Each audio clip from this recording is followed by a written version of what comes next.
Oke, alo be mengla baknya dine chundo sucia yang pongwe yini myung nanda blo amya ya dale mya sun de blo ya dale bono chundo simpya pe ma bono. Oke, alo be mengla baknya chundo mong bia ba di financial stability kan chundo choso ba de. Dine EP net ni mania ka EP tek ko chundo asu che yang pongwe de blo le blo lo de le so da chuno simpya pi khe pi bi bono dine di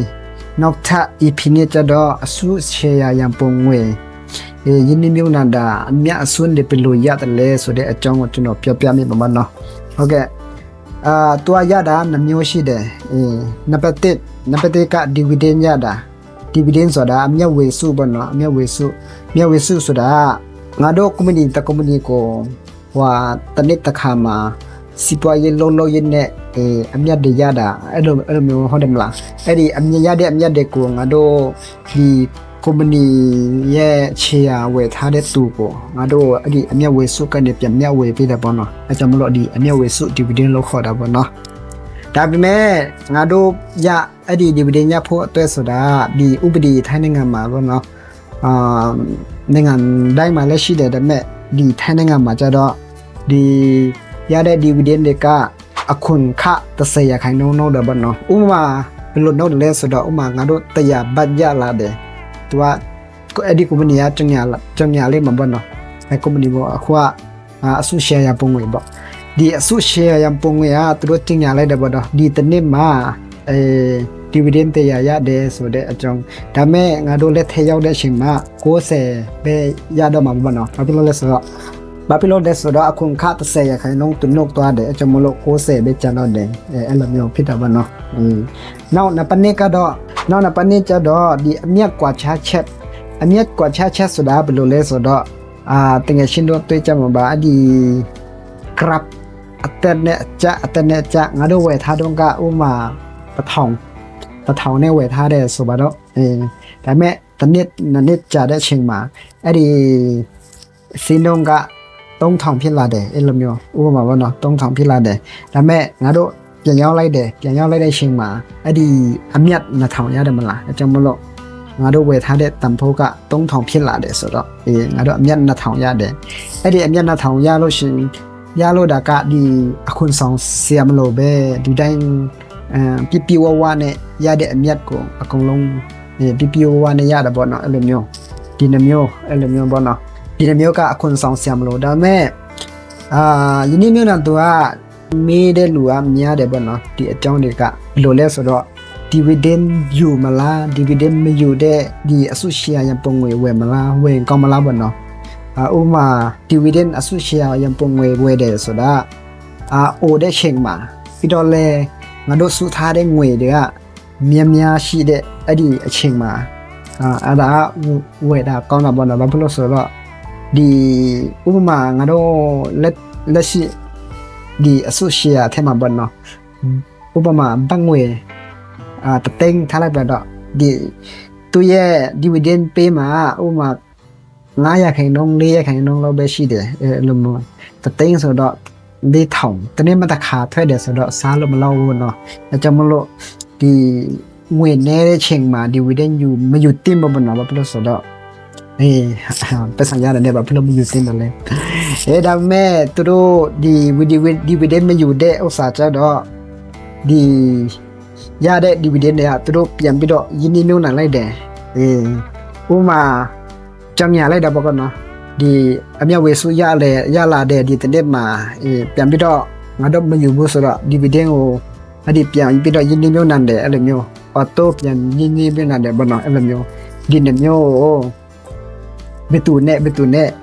အတင်းတော်လဲပေါ့နော်ဒါပေမဲ့ dividend ယူတဲ့လူကအိုတဲ့လူပတ်စံများတဲ့လူဥပမာ9တန်းပေါ့နော်ရှိတဲ့လူဆိုတော့ဒီ900ခိုင်နှုန်း1000ခိုင်900ခိုင်နှုန်း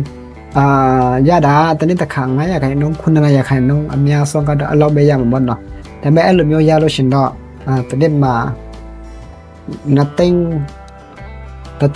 လောက်ပေါ့နော်ဒါ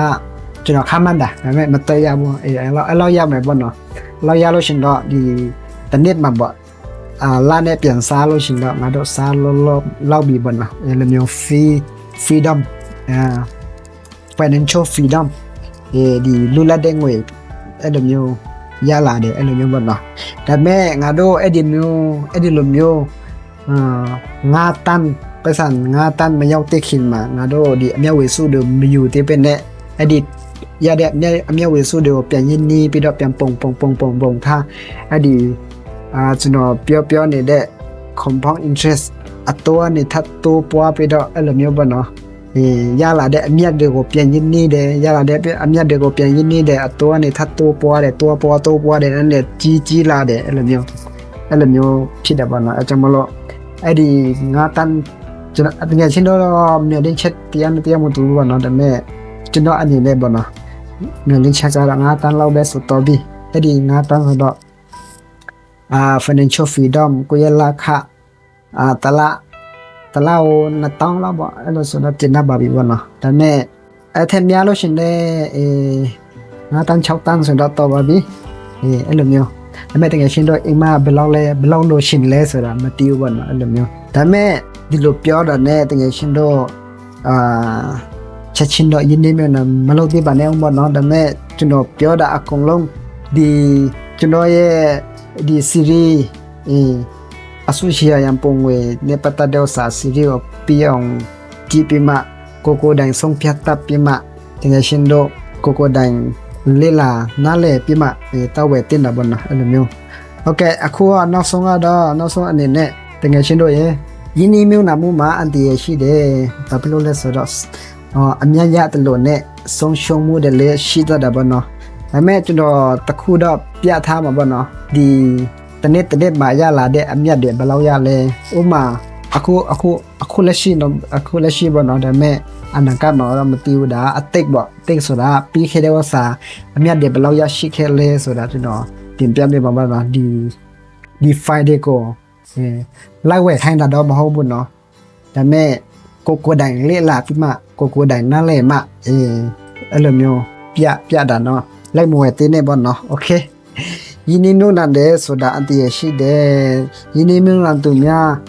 အသေးစိတ်လေးလာပြီးမှကိုတိုင်နားလဲပြီးမှယင်းနေမျိုးနန်တင်ပါတယ်ဘောနော်โอเคဒီနေ့ကတော့ဒီလောက်ပါပဲခင်ဗျာလာရောက်ကြည့်ရှုတင်များအားလုံးကိုကျေးဇူးတင်ပါတယ်ခင်ဗျာနောက်ထပ် EP 3ထပ်တော့မယ်တကယ်ချင်းတော့မျှော်လင့်ပြီးတော့ဆောက်မျှော်ပြီးတော့ subscribe လေးလုပ်ထားပြီးတော့နော်like လေးလုပ်ပေးပါအောင်နော်တကယ်ချင်းတော့အားလုံးကိုကျေးဇူးတင်ပါတယ်ခင်ဗျာ